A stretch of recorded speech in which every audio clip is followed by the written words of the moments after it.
బాసర జ్ఞాన సరస్వతి క్షేత్రంలోని ఉపాలయంలో చోరీ చేసింది ఎవరు? మహాకాళి అమ్మవారి వెండి కిరీటం హుండీ పక్కా ప్లాన్తోనే ఎత్తుకెళ్లారా? దీనిపై విచారణ వేగంగా జరుగుతోంది ఇప్పుడు.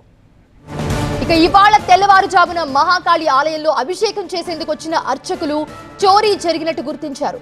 వెంటనే ఈఓకి పోలీసులకు సమాచారం అందించారు. డాగ్ స్క్వాడ్స్ ను క్లూస్ టీమ్ ను పిలిపించి విచారణ చేశారు. ఆ తర్వాత ఆలయంలో శాస్త్రోక్తంగా సంప్రోక్షణ చేశారు అర్చకులు.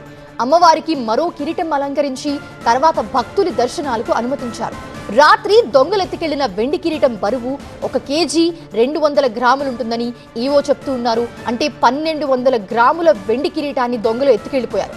హుండీలో నగదు భారీగానే ఉండొచ్చని కూడా అంచనా వేస్తున్నారు.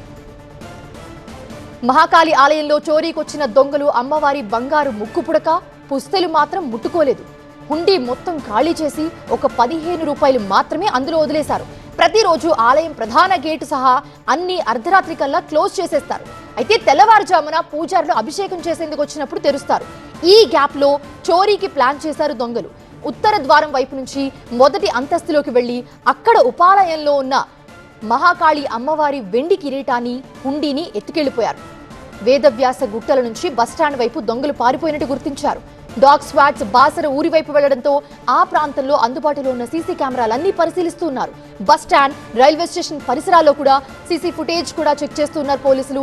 ఇక 2024లోనూ ఇదే తరహాలో దత్తాత్రేయ స్వామి గుడిలో చోరీ జరిగింది. ఇప్పుడు ఏకంగా ఉపాలయంలోకి